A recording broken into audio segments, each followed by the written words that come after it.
are friends who live on mountains. We are friends who talk good games. Today we are going to talk about what game would you turn into a Lego franchise. So you might have heard the news that Mario and Lego are partnering on a Mario in the same vein as a Star Wars and all the other Mario games they've done. Yeah, that's going to be exciting. We're also going to talk about our favorite simulators to celebrate the upcoming release of Animal Crossing. First, Matt, in quarantine, what are you playing right now? I'm playing nothing. It's been a weird week. I plan to actually finally start The Witness. There you go. I have the John Grisham novel turned video game. Yes, I have the time to sit in front of a puzzler and really think about a puzzler. Excellent. And I think I'm going to do that. What about you? What do you play? Similar to you, I thought I would actually have more time to play games this week, seeing as I haven't left the house a whole lot, but that was not the case. But I am planning on really powering through Trials of Mana.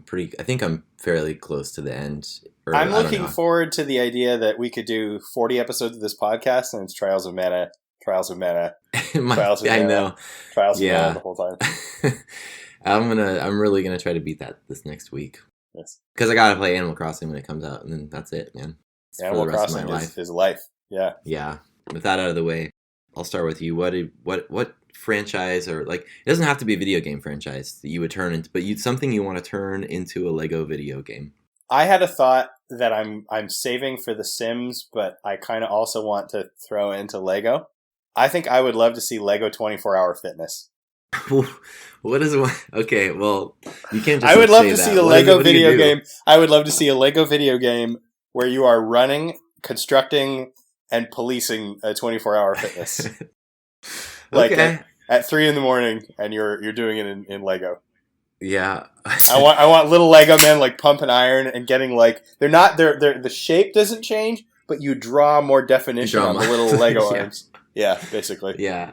I like this. This would be a fun mission based. You're just, I don't know, doing whatever, and then all of a sudden, when a treadmill breaks, it doesn't just break. It just explodes into 1,000 Lego pieces, and you have you have to run around the gym and pick up. This machine needs repair, and there's a little dude with his head cut off next to the machine rolling around. Yeah. Okay. I like that. I actually that's really blending the Sim / Lego line. I'm into that.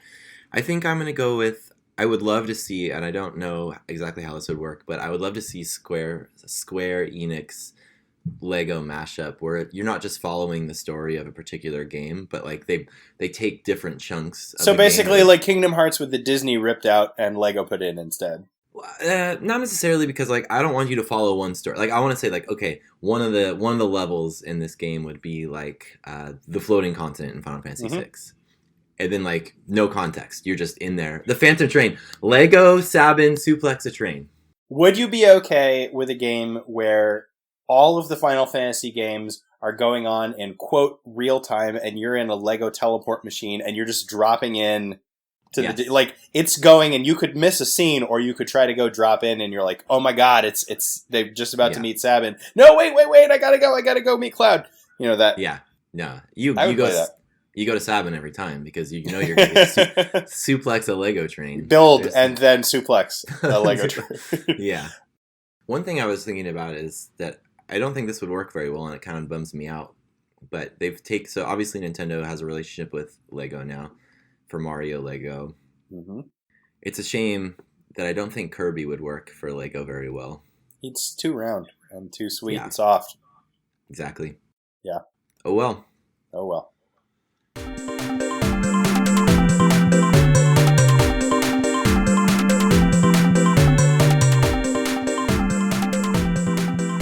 Now it's time to move on to talking about Sims. All the Sim games that ever were or ever will be. What are your go-to Sim games? What Sim games do you like and why? So, topical, huge Animal Crossing fan. I'm very excited for this new one. Spent a lot of time playing Animal Crossing, especially when it came out on the DS. I think SimCity. You and I played a lot of SimCity. Mm-hmm. Which SimCities were your SimCities? Because there have been a lot of them. So I had 2000. Mm-hmm. And I never played 3000, but I have 4. Oh, same ones as me. 2004 are my SimCities. Yeah. Spin-offs, if we want to count those, I played a lot of... So at some point when we were younger, a friend of the family just gave my dad a bunch of old CD disc games that he was cleaning out his closet or something. One of them was Sim Tower. Mhm. One of them was Sim Ant. I don't know if you Hmm. ever played Sim Ant. I don't know if I anyone never remembers played that Sim. actually. No. Basically, you start in a yard, and adjacent to the yard is someone's house. And what you do is you pick like any spot in the yard to start your game. You have a queen and like a few ants. It's like kind of like a 2 or 3 step process. First process is you have to like expand your territory within the yard. So you fight other ants. Oh, I You like fight that. other ants. You kill their queen, and then you like get more territory in the yard. And then Yeah. eventually you move your way into the house. And the end game is that you totally infest the house so that the people living there have to like foreclose on your house. Oh gosh, I forgot one on the list until just now. The Plague game on the iPhone was Oh amazing. yeah, yeah, yeah. Ooh, yeah. Yeah, that was Plague that was Inc. a Plague Inc. really good use of very limited art resources. Like that game is a solid sim game in the sense that all of the energy of the design of that has gone into gameplay choices. You're just looking at text screens and you're so excited about it because the choices that you have to make with those text screens are really compelling. Yeah, I used to play that on airplanes every once in a while, and I always felt like the people next to me were kind of uncomfortable with what I was doing. Do it now. Yeah, well, man, I canceled my upcoming flight. Otherwise I totally would. That's all right. I think that makes your chance of being hit by a car this week a lot lower. Oh, good. Yeah, great. You won't have to walk to the light rail. I no, and that's Yeah. the most dangerous place to be if you're trace running. Other Sims, did you ever play? So, Civilization is a yeah. I know you played Civilization. What was the My last one you? goodness. I never played one after 2. I played 2 so much, but I never played a more recent one. I played 2 and I think 4, not 5. Everyone says that 5 was a little shaky and I think 6 was very good. I played 4 like crazy. It was the first introduction of cultural victories, religions, cultural strength to flip other cities. The Civilization games, though, always had a sort of the veneer is better. Like it's more interesting that you're Hammurabi, but to me, the core of good sim is that thing where you are sitting up at 3 in the morning trying to master a system. A lot of video games, you like some people are very completionist about all the games that they play. A lot of video games, I'm basically just content to play it and have fun, or play it and beat the basic game. I don't get there. There's only a few Mario games that I've maxed out. For the most part, I play them, beat them, and try the little extra things that I want, and then feel fine. And I'm not really an optimizer anywhere else. A good sim game sucks you in and really makes you an optimizer. It's easier to, at least in my opinion, to like optimize and maximize Civilization because it's a little bit broken. Like there are some ways that are clearly better than others. There are some ways that are very overpowered. I love it, and it feels weird to suddenly be criticizing it, but it never had the same depth for me that SimCity had. SimCity 4 for me ended up being like almost a quasi-religious experience sometimes. I sunk a lot of time, and I've never. I want to clarify or not clarify. I just want to get it out there that I am not good at SimCity. I've never been good at SimCity. That has not stopped me from trying my damnedest to succeed at SimCity. And It SimCity was a 4, long process for me. I was truly didn't understand what I was doing in SimCity 2000 the first 10 times that I played it. And I remember watching you and having you doing the same thing. I don't think I was very good at it even by the time that I finished that game and years later started 4. It was sometime in the middle of 4 that I realized that I just wasn't going to be able to get enough out of the game unless I started optimizing and learning things. And then I taught myself things just by yeah. thinking about them. It was really a lot of fun for that. I think I only ever had like one truly successful city in SimCity 2000, and I could never tell you like what it is that I did differently in that run than compared to any others because I never took the time to actually. I thought like, oh, you know what? I want a stadium, so let's build this stadium. Like that was about as deep as I got. SimCity 4 I thought was cool because you didn't. It wasn't so much of a city as that you kind of had like a territory or a province. You or did. whatever. You had a wider world, and the territories affected each other. It was a little bit Yeah. broken, but for the most part, very satisfying to have multiple cities interacting with each other. Yeah, you had to like make certain territories like just full of farmland, and then you kind of like have them all kind of shuttle into your like downtown core. or the surrounding like small cities, and that was pretty fun. There's a fun side note to SimCity and what makes something a good sim. Will Wright, the guy who made SimCity, the original SimCity, is supposed to have said that he didn't really think of himself as a game programmer. He thought of himself as trying to like actually make an accurate simulation of a city. And then just incidentally, as he was building the components of that, it felt gamey enough that he had a game. Like, he wasn't shooting to make good gameplay. He was shooting to make accurate simulation of city. That's pretty interesting. And I think that for one side of simulation games, that's sort of the core goal, is this should actually be like the thing that it's pretending to be. Accuracy is important. Do you remember the guy? This is my.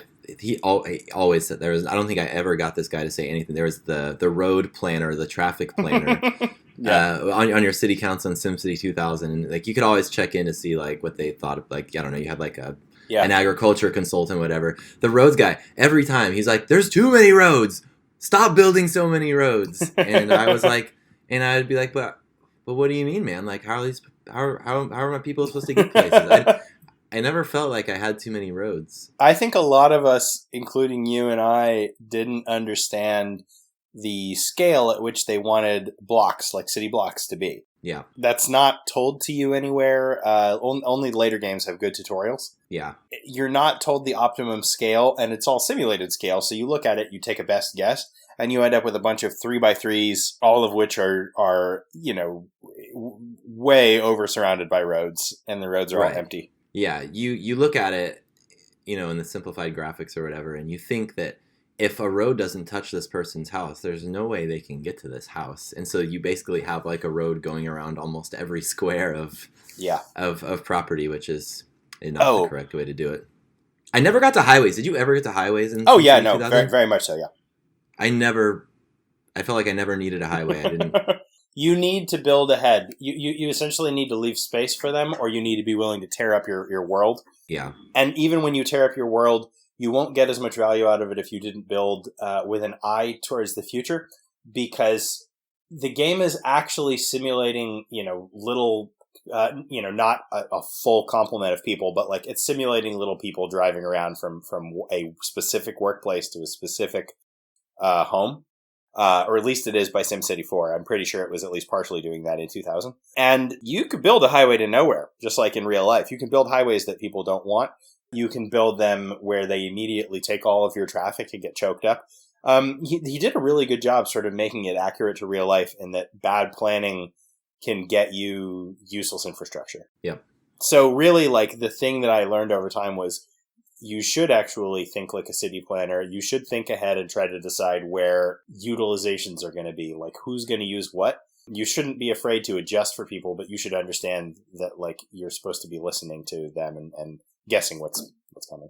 Side note, because you and I are both big soundtrack fans generally, the SimCity 4 soundtrack was the top of my Last FM list of most listened things for a solid year and a half. Not the year that I played the game. 10 years later, when I first got Last.fm and started recording, it turned out that I listened to that more than anything else.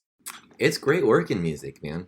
It is. It's fantastic working music. I listen to that work all the time. Another good sim that I didn't play but absolutely love is called BeamNG.Drive.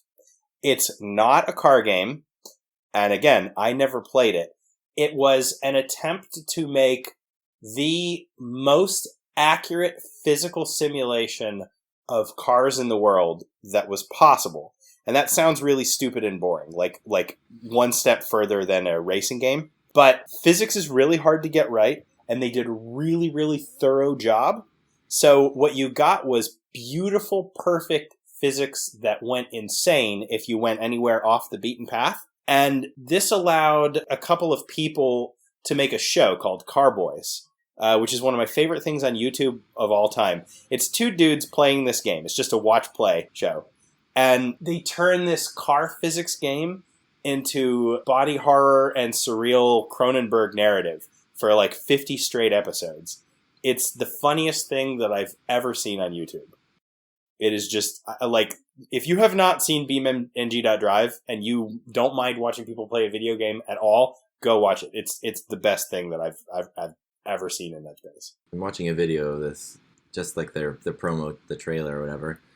Doesn't look like something that I want to play, but I'll have to consider looking these guys I would up. never actually play it.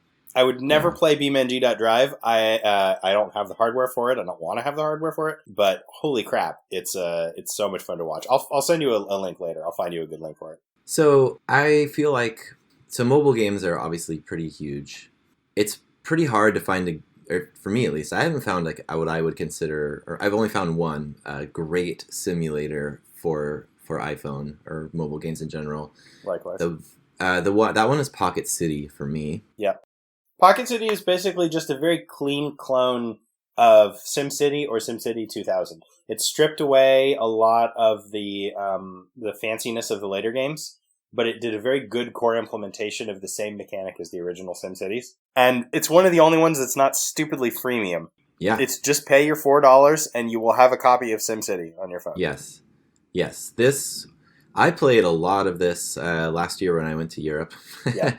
Not when I was supposed to be like looking around and noticing things, but like when I had downtime because I didn't really have anything else going on, and you could play it without needing to connect to the internet, which was nice. It's just incredibly fun. I thought it was like, it's definitely more immersive to me than SimCity 2000 was, and it allows you to see a little more detail into the world around you, and it was just a lot of fun. I appreciated that it had a couple different difficulty settings, so you could kind of like test out on it. Like you got a small grid to start with, and once you like manage to like beat the game on the small grid, then they unlock this giant grid. And then if you beat the giant grid, they're like, "Would you like this game to be 5 times harder?" And I bowed out. I bowed out at that point. I was like, you know what? I feel pretty good about myself right now. I don't actually remember that expanding to the larger grid. I'm gonna have to go back and repeat that. Oh yeah, it's a lot of fun. 2 games that started fun and then kind of lost their way pretty quickly to me were Pocket Planes and Tiny Tower. So Pocket Planes is fascinating to me because they're both so frustrating. I hate them so much now. But I want to know, because I know you love maps. I love maps. Pocket Planes, like the beginning of it is just like, it's just so fun. You just see a map and you're like, oh, I could build an airport here. It's sweet. Very satisfying. I can like open up an airport here, and then you can. But then it's fun. Then you get to a point where if you're not willing to pay to like fast track your planes where they're going, you actually have like 12-hour flights from like Jakarta to, I don't know, Perth or whatever. Yep. I don't know. And that's not fun at all. You run out of planes. You don't have enough money to buy more planes. You have planes just sitting around. You've got it's not just hit a wall and you can't keep playing. It's not just hit a wall and you can't unlock the interesting features. We had a balanced version of our game and an unbalanced, unstable version of our game. And if you don't pay money, you're going to hit the unbalanced, unstable version of the game. You're going to hit a game that doesn't work. A game that is just inherently frustrating, where all the choices are wrong and all the penalties are misaligned. And then if you pay, all of that is going to cleanly go away and you're going to hit something that's too easy. Yeah. And it wasn't that there was a paid version, right? It was like pay as you go. It was pay as you go. So terrible freemium nonsense. This game that I played for $0 and had like maybe 2 weeks of fun with, there is ostensibly someone out there who has spent $5,000 on it. And I'll tell you what, I actually hacked this game. I had it on like a cracked phone. I downloaded it. I found the list I found on a forum somewhere the list information that you needed to go modify and re-upload. I gave myself the infinite power. And it sucked worse because then it was unbalanced in the other direction. Everything was easy. You ramped up to the top of the game with no real player challenge in about 2 hours and you're done. Have you ever encountered a freemium game that you thought was well balanced? No. Yeah, me neither. It's kind of the feature of the game. If it was well balanced, you would keep doing it. I've encountered ones that were fun. I'm glad that I played Alpha Bear, and I didn't mind at some point paying $2 or $3 to unlock being able to play as much as I wanted. But it wasn't well designed, and none of them has ever been well designed. If they were well designed, you wouldn't pay anything. Yeah, I mean, I have both Alpha Bears. I paid just for the full version of those games because they were just fun to play. Yeah. But it's different than a game like Pocket Planes where like it just is not fun unless you pay. Or like, it's not like you unlocked the unlimited mode. It's Yeah. like you unlocked a fast tracking plane and you've got your fake money 6 times faster. Yeah. So maybe we should move on to next the you moved away from home and struck out life on your own version of simulator games. There's a couple. Homesteading games. They're all the homesteading games. There you Homesteading go. games. Stardew, I never played Harvest Moon, Animal Crossing, Game Dev Tycoon somehow. Yeah. In a much less warm way. Game Dev Tycoon is in that same space. Game Dev Tycoon. They're personal, you're building your area, personal area. So the beginning of Stardew Valley can go 2 different ways, I think. It's either you become a farmer or you start Game Dev Tycoon. That's the 2 guys. That's the 2 paths that the main character of Stardew could take. It's just it's an unrelated spiritual sequel to the intro of Stardew Valley. So homesteading. Why are homesteading games Sims? We talked about it before we started the podcast and decided that we did not think racing games were Sims, flight simulators were Sims, despite having Sim in the name. So why are we counting homesteading games? Just because we like them? Yeah.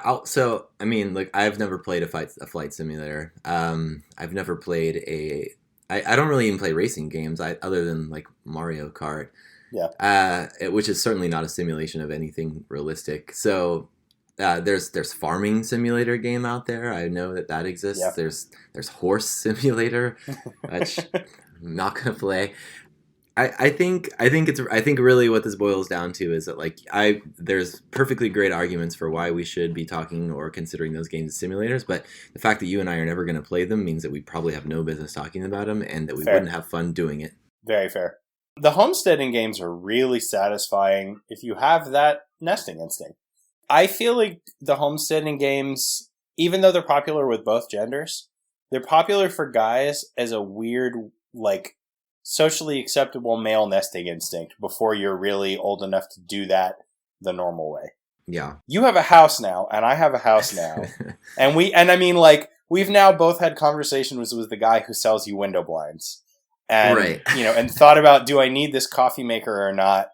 And, and wondered about, should I sweep the front driveway or, space, the walk space or not?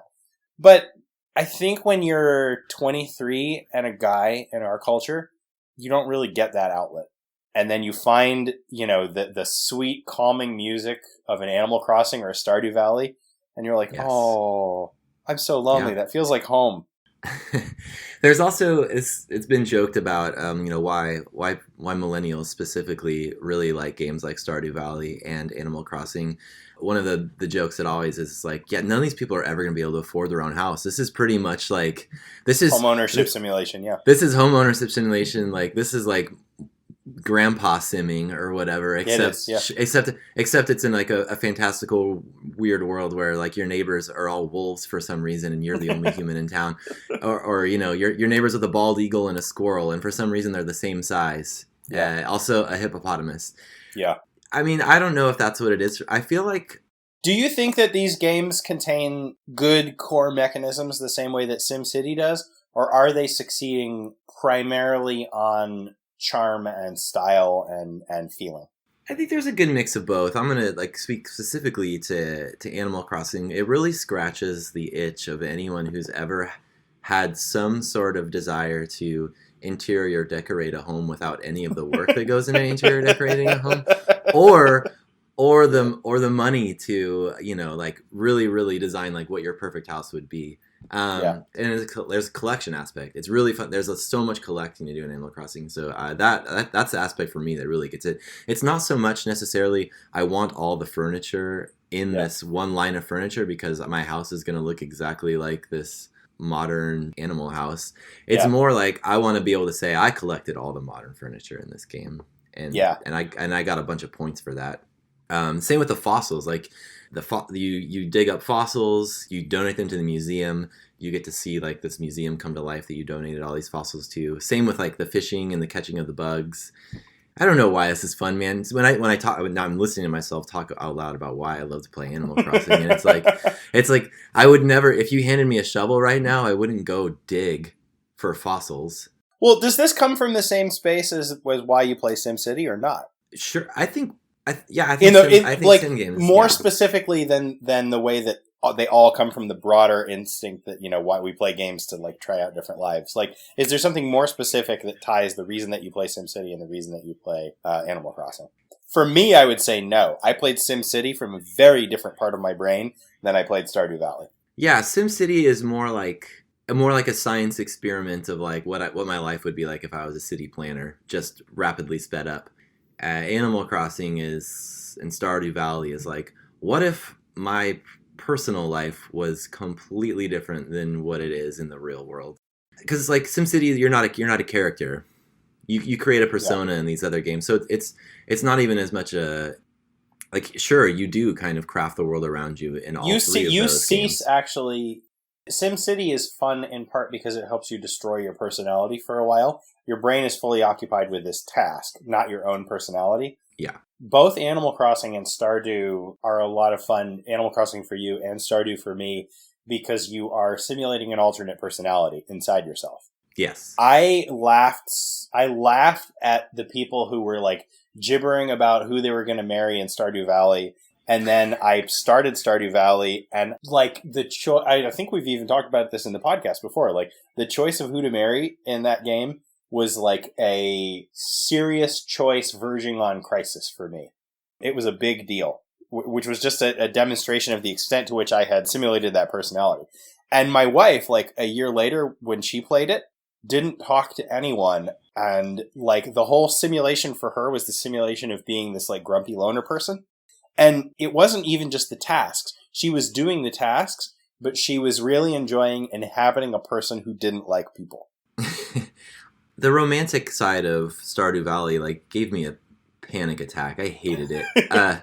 I was so mad because early on in the game, at least, they have that whatever spring dance or whatever the hell it was, and then and if you're me, and I don't know, maybe I just did a poor job of like trying to get anyone to be my friend up to that point, but like nobody liked me. I talked to every single person in town. They all told me to get lost, and I was so bummed out. And then I was like, you know what? None of the girls in this town like me. I'm just gonna turn my character. My character is gay now. I'm gonna try to because you could all. And then all the men told me to get lost too, and they thought I was like a loser. So I think it affected me more than I like to admit. I was kind of like, I thought, well, maybe I'll just be friends with the guy who lives in a tent outside of town. And I started giving him fish every once in a while. And then he told me to get lost too because he didn't like the fish I was giving him. It's because you're good at that in real life. There was an episode of the show Parks and Rec where Ron Swanson, a character who's good at hunting, played a hunting simulator and was bad at it and tried to laugh it off but couldn't take it. You just can't be told by a video game that you're bad at the thing that you know that you're good at. It will eat at you. It's a very... It's Marty McFly being called chicken. It is actually a very hard thing to integrate into yourself and not have throw you off. I have an odd question for you. Great. You said a big part of what made Animal Crossing work for you was that you got to do interior decorating without the work of interior decorating. Sure, yeah. Is Guitar Hero a simulation for the people who don't want to learn to play guitar? Ooh. I mean, I think it is, and I think it's just unhealthy. I think it is, yes.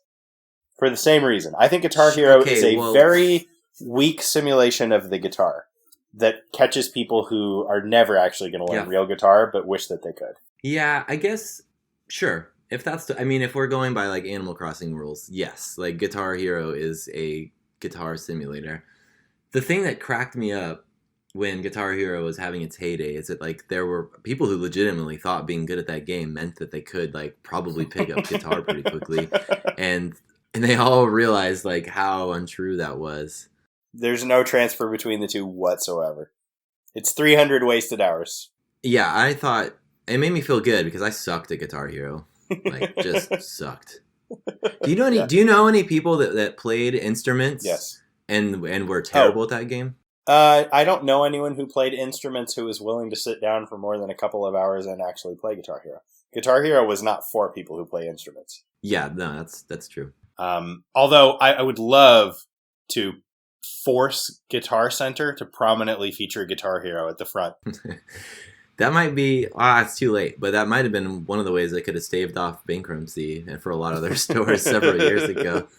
What do you think about, so one of my favorite things about most simulator games is that I don't have to play them with anybody else, and they're pretty enriching and a fulfilling experience to play by yourself. Mm-hmm. But now, Stardew Valley has a multiplayer mode that I have not played yet. Mm-hmm. Animal Crossing, ever since they got on the DS with their online mode, has had a component where you could invite other people into your town and they could interact with your neighbors and do stuff, which it still kind of plays as like a one player. It's almost more like an MMO, except it's not like a co-op quest or like a Legend of Zelda Four Swords kind of situation or anything like that. But does that appeal to you?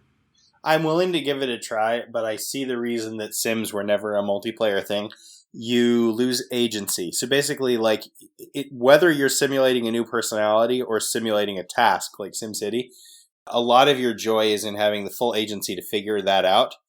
And that's a really different part of your brain than the part that talks to people and collaborates. You'll notice that we, in no sense did we think about putting Overcooked on the list as a cooking simulation, because you're not developing the strategy of cooking. You're learning to interact with people given a set task to cook. Yeah. If you, the problem that I have is basically if you're really playing with people fully, then it's probably going to be the case that one of the people is quickly going to take over the task and dominate it a little bit rudely in an attempt to find the best strategy. If you have played an escape room with someone who takes over the team, I'm sorry about that. No, if you have gone to a work team building exercise where one guy is like, I know how to make the straw bridges, that's the act of having to fully figure out the right strategy when everyone has agency. One person will just probably take over. So I'm willing to try, but I'm guessing that they have basically created walled gardens to separate people to prevent that from happening.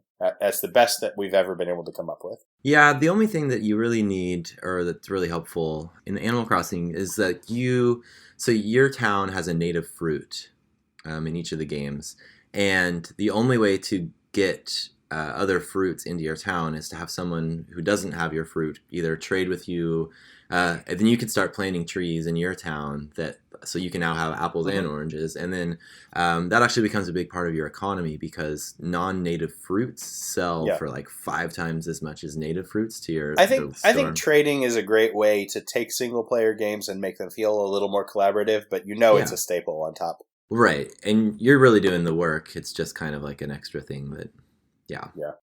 So, the last thing I'm curious about is what sim games don't exist yet that you would like to see? Luigi 9 to 5. I would like to see Sim Gym, even if it's not Lego. I feel like I've probably had a conversation about what I would sim. Back to your idea. Do you remember you said a little while ago that the road guy was never satisfied? Yeah. Like, at all? I would love to see a, Sim Republican.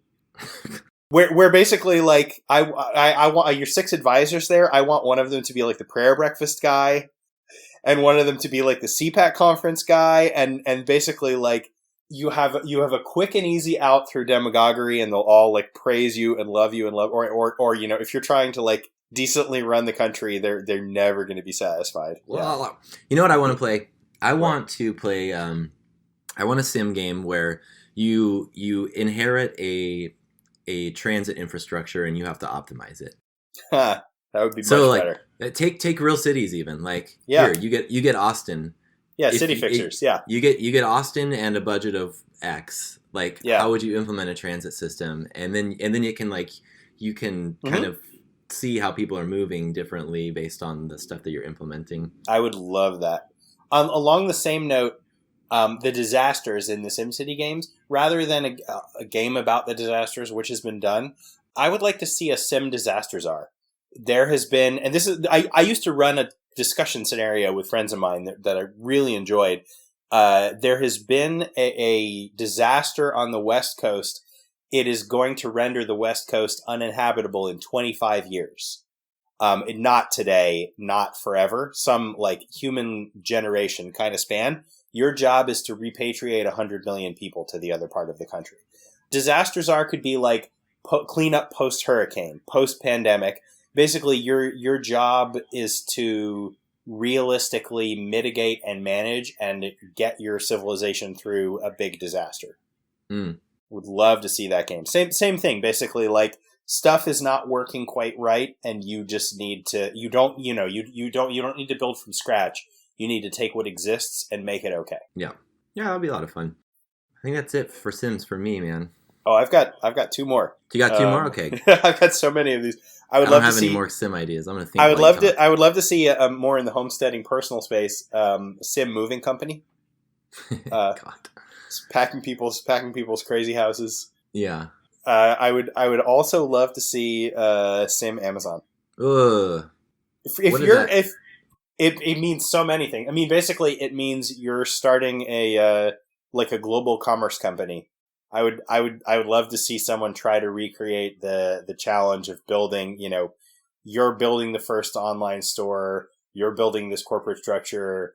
You're trying to beat Walmart. You're trying to build a warehouse structure. Sim leadership principles. Yeah, I feel like Amazon itself will make that game someday for itself and force people to play it. I would rather just play more Game Dev Tycoon. Yeah. Game Dev Tycoon is the fun version of that. It's like business building, but like for fun. A good business, a healthy business, a fun business. Yeah. Hopefully. Yeah, I think that's all I've got about Sims as well. All right, man. Well, this has been enlightening as usual, and we'll talk to you guys soon. We've been the friends on the mountains. We have been the friends who talk good games. Bye. Adios.